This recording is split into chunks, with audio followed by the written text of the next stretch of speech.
po sa iyong lahat. Kami po sina Isabel, Nixie at ako naman po si Nicole. Nandito po kami ngayon para ipakita ang aming cook-off challenge. Unang sa lahat, nais po namin magpasalamat sa Maggi Sarap Sustansya Meals dahil sa mga masasarap at nakaka-inspire na cooking videos ninyo. Totoo yan, Isabel. Sa Maggi Sarap Sustansya Meals, marami kaming natutunan ng mga tips kung paano papalabasin ang masarap na lasa ng aming mga niluluto. Malaking tulong po talaga yung mga videos ninyo para mas maging confident kami sa pagluluto. Hindi lang basta luto, kundi lutong may puso at sustansya. Tama yan, Nicole, dahil hindi lang basta pagkain ang ginagawa natin. Bawat putahe ay may sariling kwento at natutunan namin niyan dahil sa Maggi. Ngayon, handa na kaming ipakita at ipaglaban ang aming sariling recipe sa cook-off na ito. Maraming salamat, Maggi Sarap Sustansya Meals, dahil sa inyo, ganado kaming magluto, ganado sa buhay! Kami ng mga sangkap na gagamitin sa aming pagluluto. Tara, samahan niyo kami.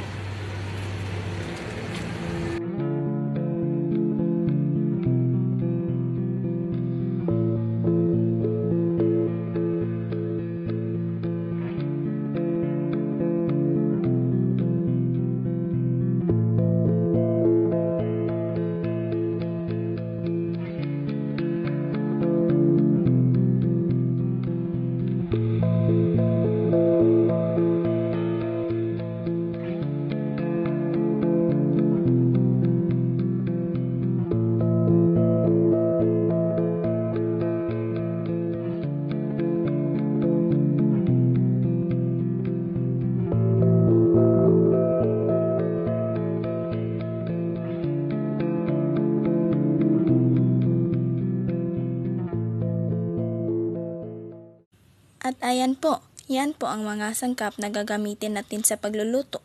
Ngayon, samahan niyo kami magluto ng aming paborito at masustansyang pagkain. Handa na ba kayo? Oo, handa na kami! Tara, magsimulan na tayo. Una, pakuluan natin ang itlog. Buksan ang stove at itakda sa mataas na apoy. Ayan, kumukulo na ang tubig. Hihiwain natin ang carrots ng pahaba. At pagkatapos, gagayatin natin ito ng maliit. Ganyan na din ang gagawin natin sa spring onions, garlic at bell pepper. At sa panghuli ay ang malunggay. Tatanggalin natin ang mga dahon nito. At ayan, ito ang mga ingredients natin.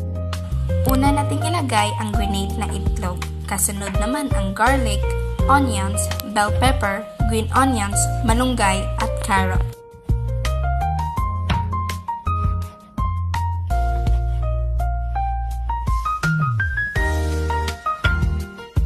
At ayan, halo-haluin natin ito.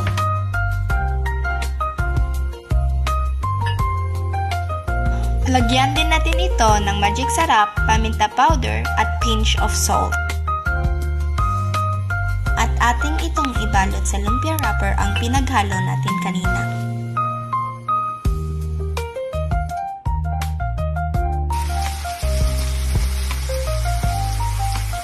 Ayan, tapos na. At iprito natin ito sa mainit na oil. Dito na tayo sa soup. Hiwain ang mais. I-mince ang garlic at onion. At ayan ang mga sangkap na gagamitin natin. Magluto na tayo. Una, ilagay ang oil. Sunod, ang onion at ang garlic. At panghuli ay ang mais.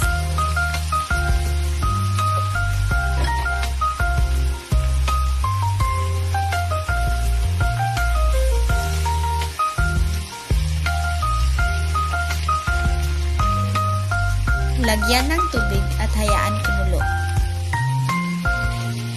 Ilagay ang all-in-one seasoning. Kasunod nito, paminta at asin.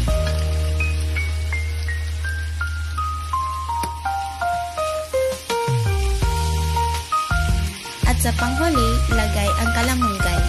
Ihalo-halo at yan, tapos na ang iyong soup. Dito naman tayo sa dessert. Pakuluan natin ang kalabasa. Lagyan ng tubig at itakda ng mataas na apoy. Ayan, kumukulo na. Kukunin natin ito at durugin. Ilagay ang cornstarch at coconut milk sa isang bowl at halu-haluin ito.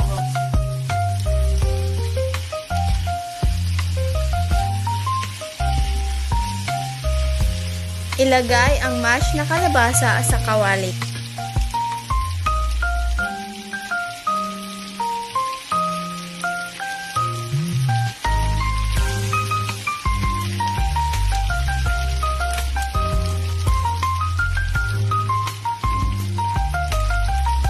Lagyan ng asukal at pagkatapos, lagyan mo din ng evap at kondensada.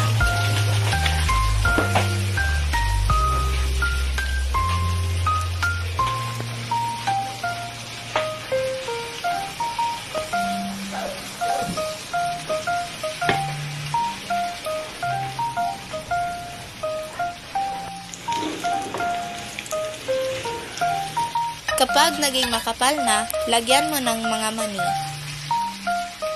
Ilipat na din ito sa isang container at ilagay sa ref. Handa na ba kayo sa final result?